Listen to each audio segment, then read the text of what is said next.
Hello viewers, welcome to Mathmate. আজকে আমরা হাজির হয়েছি বিন্যাসের সেকশন 3 অঙ্কগুলি নিয়ে। আমরা সেকশন 3 অঙ্কগুলো করব। আগের পার্টে আমরা সেকশন 2গুলো সলভ করেছি, সেগুলো না দেখে থাকলে দেখে নিও। সেকশন 3 একের অঙ্কটা আছে যে এন ও আর এর মান নির্ণয় করো যখন n plus r P2 equal to 110 এবং n minus r P2 equal to 20।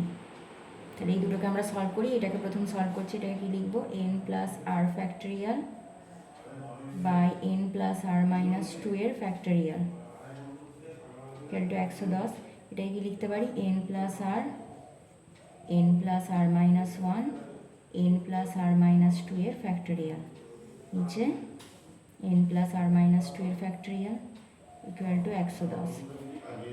কত পাচ্ছি? N plus r into n plus r minus 1 equal to 110টাকে আমি এইভাবে লিখতে পারি 11 ইন্টু 10, অর্থাৎ আমি এটাকে কি বলতে পারি? 11 ইন্টু 11 মাইনাস 1। তাহলে তুলনা করে কি বলতে পারবো? উভয় পক্ষে তুলনা করে পাবো যে এন প্লাস আর সমান 11, তাই না? এই যে এন প্লাস আর 11, এন প্লাস আর মাইনাস 1 সমান 11 মাইনাস 1, সেটাই আছে। তাহলে এন প্লাস আর সমান পেলাম 11। ঠিক একইভাবে আমি যদি এটাকে ক্যালকুলেশন করি, এটা কীভাবে ক্যালকুলেশন করবো? N minus r factorial by n minus r minus 2 factorial সমান 20। এটাকে একইভাবে লিখতে পারবো n minus r into n minus r minus 1। N minus r minus 2 ফ্যাক্টরিয়ালটা কেটে যাবে কোন নিচে, 20টাকে লিখছি 5 ইন্টু 4, অর্থাৎ 5 ইন্টু 5 মাইনাস 1। তাহলে এখান থেকে তুলনা করে পাই n minus r equal to 5। তাহলে এন প্লাস আর সমান পেলাম 11, এন মাইনাস আর সমান পেলাম 5। তাহলে এন সমান কত পাবো? এন সমান হয়ে যাবে 11 প্লাস 5/2 অর্থাৎ 8, আর 8 সমান হয়ে যাবে 11 মাইনাস 5/2। যে কোনোভাবে সলভ করতে পারো, এটা হয়ে যাবে 3। এটা হয়ে গেল এন আর আর এর নির্ণেয় মান।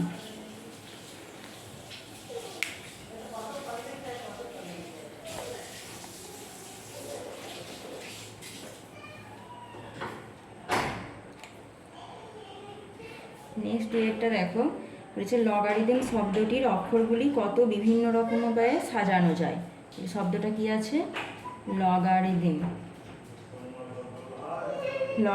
এই শব্দটির অক্ষরগুলিকে কত বিভিন্ন রকমে সাজানো যায়। তাহলে সবগুলি নিয়ে বিন্যাস 1 2 3 4 5 6 7 8 9, 9 ফ্যাক্টরিয়াল।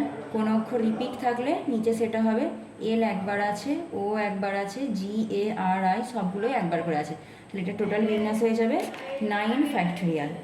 9 ফ্যাক্টরিয়ালের মান এটা কোষে দেখে নিতে পারো। এটা এরকম হয়ে যাবে 9 into 8 into 7 into 6 into 5 into 4 into 3 into 2 into 1।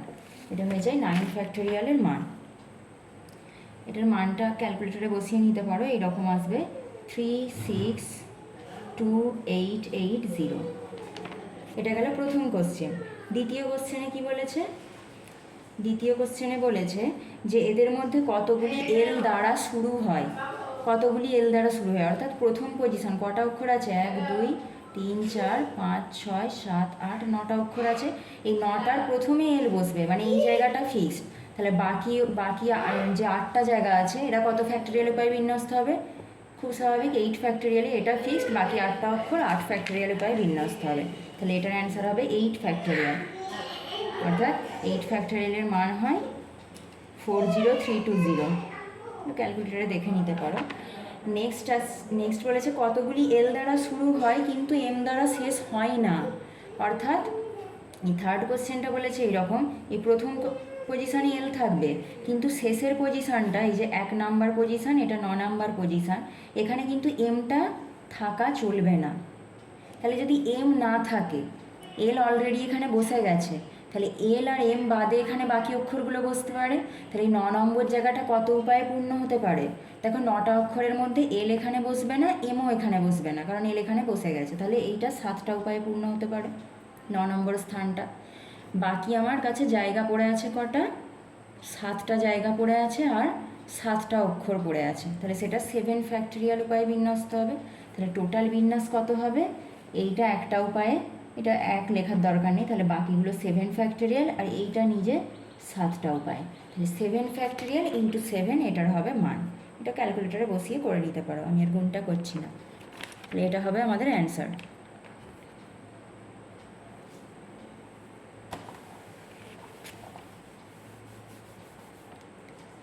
Next দেখো বলেছে যে বেঙ্গল শব্দটা হচ্ছে বেঙ্গল। এই শব্দটি অক্ষরগুলি কত রকমের সাজানো যায় যাতে স্বরবর্ণ দুটি কখনো একত্রে থাকে না। একত্রে থাকা চলবে না। স্বরবর্ণ কি আছে? ই আছে আর এ আছে, এরা একত্রে থাকবে না। আচ্ছা, এই টোটাল বিন্যাস কত হবে? এই টোটাল বিন্যাস হয়ে যাবে 1 2 3 4 5 6, 6টা অক্ষর আছে মানে 6 ফ্যাক্টোরিয়াল। আচ্ছা, স্বরবর্ণগুলো একত্রে নিয়ে বিন্যাস কত হবে? একত্রে থাকার বিন্যাস, স্বরবর্ণগুলি একত্রে থাকার বিন্যাস হয়ে যাবে। দেখো, একত্রে থাকার অর্থ আমি বলেছিলাম শর্তারোপিত বিন্যাসেও যে ই আর একে একটা মানুষ ধরবো, এরা যেহেতু একত্রে আছে তাহলে ই আর একে একজন ধরলাম আর বাকিগুলোকে আলাদা আলাদা 1 2 3 4, তাহলে ই আর এ মিলে একটা আর বাকি 4টে, মোট তাহলে 5টা। তাহলে কত উপায় বিন্যস্ত হবে? 5 ফ্যাক্টোরিয়াল, এবং ই আর এ নিজেদের মধ্যে 2 ফ্যাক্টোরিয়াল উপায়ে বিন্যস্ত হবে। এটা হচ্ছে একত্রে থাকার বিন্যাস, আর এটা টোটাল বিন্যাস। অতএব একত্রে না থাকার বিন্যাস কত? পুরোটা থেকে যদি আমি থাকার বিন্যাসটা বাদ দিয়ে দিই, একত্রে স্বরবর্ণগুলি না থাকার বিন্যাস কত হয়ে যাবে? 6 factorial minus 5 factorial into 2 factorial. এটাকে এইভাবে ক্যালকুলেশন করতে পারো। এটাকে লিখতে পারি 6 ইন্টু 5 ফ্যাক্টোরিয়াল। এটা 2 ফ্যাক্টোরিয়াল মানে জানো 2, তাহলে 2 ইন্টু 5 ফ্যাক্টোরিয়াল। তাহলে যদি 5 ফ্যাক্টোরিয়াল কমন নিই কত পড়ে থাকবে? 6 মাইনাস 2, অর্থাৎ 5 ফ্যাক্টোরিয়াল ইন্টু 4। 5 ফ্যাক্টোরিয়ালের মান হয় 120 ইন্টু 4 মানে হচ্ছে 480। এটার তাহলে বিন্যাস, নির্ণয় বিন্যাস কত হয়ে গেল? 480।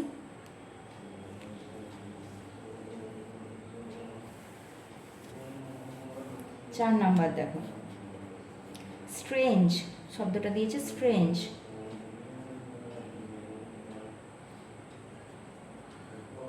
স্ট্রেঞ্জ এই শব্দের অক্ষরগুলি কত বিভিন্ন উপায়ে সাজানো যায় যাতে স্বরবর্ণগুলি সর্বদা অযুগ্ম স্থানে থাকে। কটা স্থান আছে দেখো? 1 2 3 4 5 6 7। তাহলে স্থান আছে 1 2 3 4 5 6 7। স্বরবর্ণগুলি অযুগ্ম স্থানে থাকার অর্থ কি? হয় 1-এ থাকবে, অথবা 3-এ থাকবে, অথবা 5-এ থাকবে, অথবা 7-এ থাকবে। তাহলে স্বরবর্ণগুলো থাকার জায়গা কটা? 4টে জায়গা। স্বরবর্ণ আছে কটা? এ আর ই। তাহলে 4টে স্থানে আমি যদি দুজনকে সাজাই তার বিন্যাস কত হয়? 4p2। বাকি অক্ষর আছে আমার কটা? 1 2 3 4 5। তাহলে তারা নিজেদের মধ্যে, এদেরকে আমি সাজিয়ে দিলাম 4p2, এরা নিজেদের মধ্যে কত ফ্যাক্টোরিয়াল উপায়ে বিন্যস্ত হবে?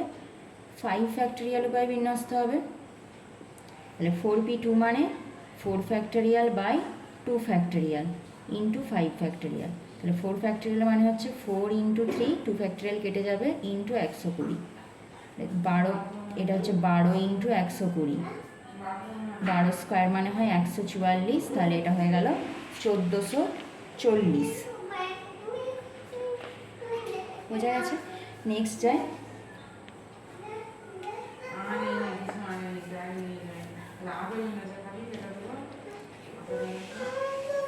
পাঁচেরটা বলেছে এরকম একটা শব্দ দিয়েছে, জাক্সটাপোজ না কিছু একটা উচ্চারণ হবে, আমি ঠিক জানি না। এই শব্দটা, এই শব্দের অক্ষরগুলি সবগুলি নিয়ে বিন্যাস করলে কতগুলি বিন্যাসে স্বরবর্ণ 4টি একত্রে থাকবে। ঠিক ওই সেই একত্রে থাকার কেসটা। স্বরবর্ণ 4টিই আছে এখানে, দেখো ইউ, এ, ও, ই। এরা 4জন একত্রে থাকবে, অর্থাৎ কি এদের 4জনকে একজন ধরবো, বাকি 1 2 3 4 5 6 জন। তাহলে 6 জন আর 1 জন 7 জন। তাহলে টোটাল বিন্যাসটা এদের স্বরবর্ণ 4টি একত্রে থাকার বিন্যাস কত হয়ে যাবে? 7 ফ্যাক্টোরিয়াল 7 জনের বিন্যাস, আর এই 4 জন আবার নিজেদের মধ্যে 4 ফ্যাক্টোরিয়াল উপায়ে বিন্যস্ত হতে পারে। এটা হয়ে যাবে নির্ণেয় বিন্যাস। এটা একটু গুণ করে দেখে নেবে ক্যালকুলেটরে। এটা হয়ে যাবে নির্ণেয় বিন্যাস। 6এরটা দেখো, 6টা বলেছে দেখাও যে n সংখ্যক বইকে যত রকমে একটি তাকে সাজানো যায় যাতে দুটি নির্দিষ্ট বই কখনো একত্রে না থাকে। ঠিক এই যে আমরা বেঙ্গল কথাটা করলাম, একত্রে না থাকার কেস একই, এখানে ওখানে স্বরবর্ণ বলেছিল, এখানে যে কোনো দুটি নির্দিষ্ট বইয়ের কথা বলেছে। তার বিন্যাসটা এরকম হবে দেখাতে বলেছে, n-2 ইন্টু n-1 ফ্যাক্টোরিয়াল। তাহলে টোটাল বই কটা আছে? এনটা। তা থেকে দুটো নির্দিষ্ট বই বলছি, দুটো নির্দিষ্ট বই একত্রে থাকবে না। তাহলে এন সংখ্যক বইয়ের বিন্যাস কত? এন সংখ্যক বইয়ের সবগুলো নিয়ে বিন্যাস, এন সংখ্যক বইয়ের বিন্যাস হচ্ছে এন ফ্যাক্টোরিয়াল, তাই তো? এবার দুটি বই যদি একত্রে থাকে তাদের বিন্যাস কেমন হবে? ওই দুটিকে একটা ধরলাম আর বাকি n-2 সংখ্যক, কারণ এনটা থেকে দুটো বাদ দিয়ে দিচ্ছ সেই দুটো বই, তাহলে বাকি n-2 সংখ্যক আর এই দুটোকে একটা +1, তাহলে টোটাল বই কটা হয়ে যাচ্ছে? n-1 সংখ্যক। তাহলে এর বিন্যাস কত? n-1 ফ্যাক্টোরিয়াল ইন্টু ওই দুটো বইয়ের যে বিন্যাসটা সেটা হচ্ছে 2 ফ্যাক্টোরিয়াল। তাহলে এখানে কি লিখব? দুটি নির্দিষ্ট বই একত্রে থাকার বিন্যাস। তাহলে দুজনকে একজন ধরলাম আর বাকি n-2 সংখ্যক আছে, তাহলে n-2 সংখ্যক আর একজন, তাহলে n-1 ফ্যাক্টোরিয়াল। এটা হয়ে গেল ওই বইগুলোর বিন্যাস। আর যেই দুজন নির্দিষ্ট বই নিলাম তারা নিজেদের মধ্যে আবার 2 ফ্যাক্টোরিয়াল উপায়ে বিন্যস্ত হতে পারে। অতএব একত্রে না থাকার বিন্যাস কি? টোটালটা থেকে এটা বিয়োগ দিলেই হবে, একত্রে না থাকার বিন্যাস। তাহলে হয়ে যাবে n factorial minus n-1 factorial into 2 factorial. n ফ্যাক্টোরিয়ালটাকে আমি কি লিখতে পারি? n ইন্টু n-1 ফ্যাক্টোরিয়াল, আর -2 ফ্যাক্টোরিয়ালটাকে আমি লিখে দিতে পারি 2, জানো 2 ইন্টু 1, তাহলে 2 ইন্টু n-1 ফ্যাক্টোরিয়াল। তাহলে দুটো থেকে কমন যাচ্ছে n-1 ফ্যাক্টোরিয়াল, পড়ে থাকছে কি n-2, এটাই আমাকে দেখাতে বলেছে যে বিন্যাসটা এটা হবে।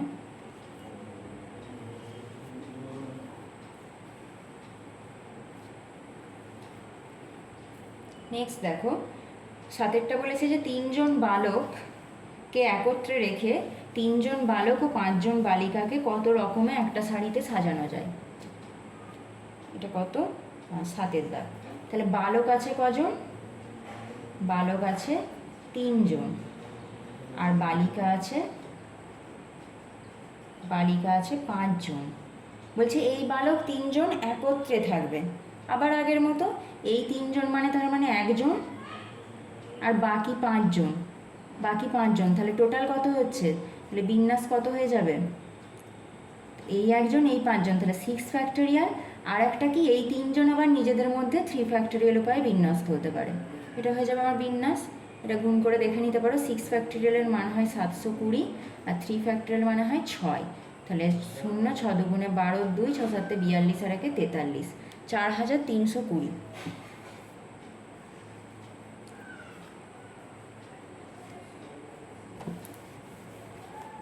আটেরটা দেখো, বলছে 4 জন বালক এবং 3 জন বালিকাকে এক শাড়িতে কত রকম উপায়ে সাজানো যায়। এখানে কি বলেছে? বালক কত?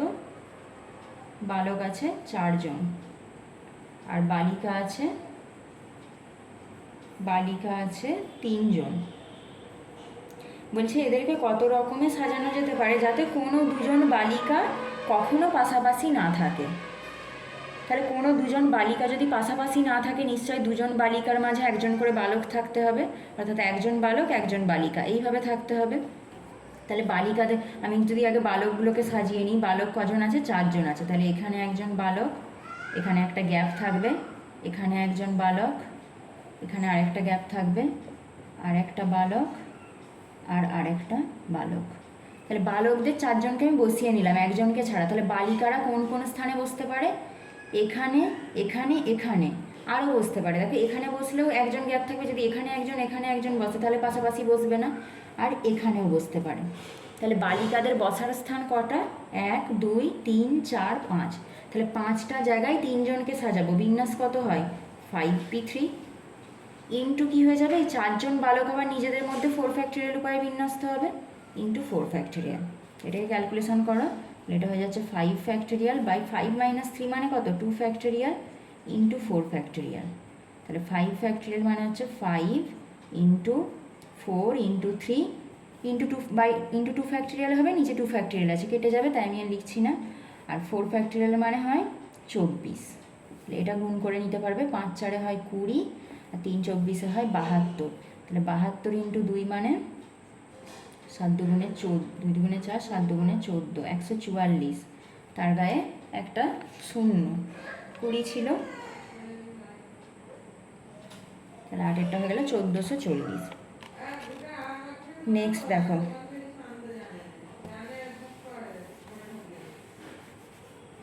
নয়েরটা দেখো। নয়েরটা বলেছে ভেনাস শব্দটির অক্ষরগুলি, ভেনাস শব্দটা কি আছে, ভেনাস শব্দটির অক্ষরগুলির সবগুলি একযোগে নিয়ে কতগুলি বিন্যাস গঠন করা যায় যাতে স্বরবর্ণগুলির ক্রম অপরিবর্তিত থাকে। মনে থাকছে সেই শর্তারোপিত বিন্যাসে বলেছিলাম যে যদি ক্রম অপরিবর্তিত থাকে তাহলে রামকেও বলবো রাম, শ্যামকেও বলবো রাম। তার মানে এখানে স্বরবর্ণ কে কে আছে, ই আর ইউ, মানে এই দুজনকেই আমি একই সংখ্যা ধরবো, একেও বলবো কে, একেও বলবো কে। তাহলে এদের যতই বিন্যাস করো এদের ক্রমটা অপরিবর্তিত থাকবে, কে এর পরেই কে থাকবে।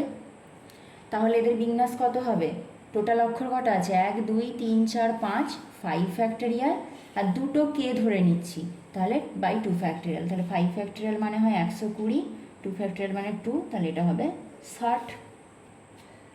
সব শর্তারোপিত বিন্যাসেরই অঙ্ক এগুলো।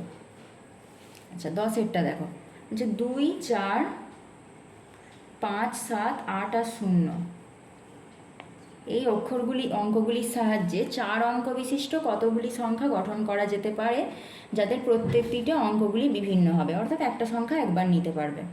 তাহলে কত অঙ্কের সংখ্যা, 4 অঙ্ক, একক, দশক, শতক আর হাজার, 4টি স্থান হবে। এই চারটি অঙ্কের সংখ্যা গঠন করব। তাহলে প্রথম স্থানে আমি কটা সংখ্যা রাখতে পারি ভেবে দেখো তো, এখানে আছে কটা, 1 2 3 4 5 6, 6টা। এখানে কি 6টাই রাখতে পারবো?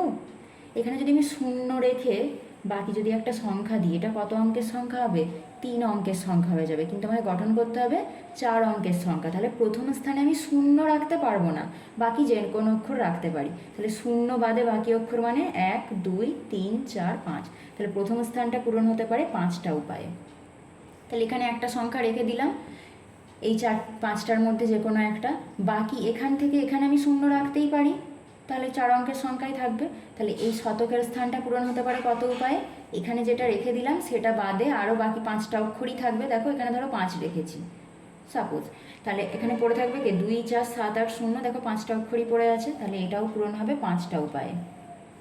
তাহলে এখানে একটা রেখে দিলে যখন এই দশকের স্থানটা পূরণ হবে 4টে উপায়ে, আর এককের স্থানটা 3টে উপায়ে, যেহেতু আমরা অঙ্কগুলো একবার ব্যবহার করতে পারবো তাই। তাহলে টোটাল বিন্যাস কত হয়ে যাবে, অতএব নির্ণয় বিন্যাস হবে 5 × 5 × 4 × 3, তাহলে 4 5 20, 3 20 60, 5 6 30, মানে 300। আজকে আমরা 10 পর্যন্ত করলাম, নেক্সট পার্টে আমরা আবার 11 থেকে শুরু করব। যদি ভালো লাগে লাইক করো, শেয়ার করো, এবং কোনো জায়গায় কোনো সমস্যা হলে কমেন্ট করে জানাতে পারো। Thank you.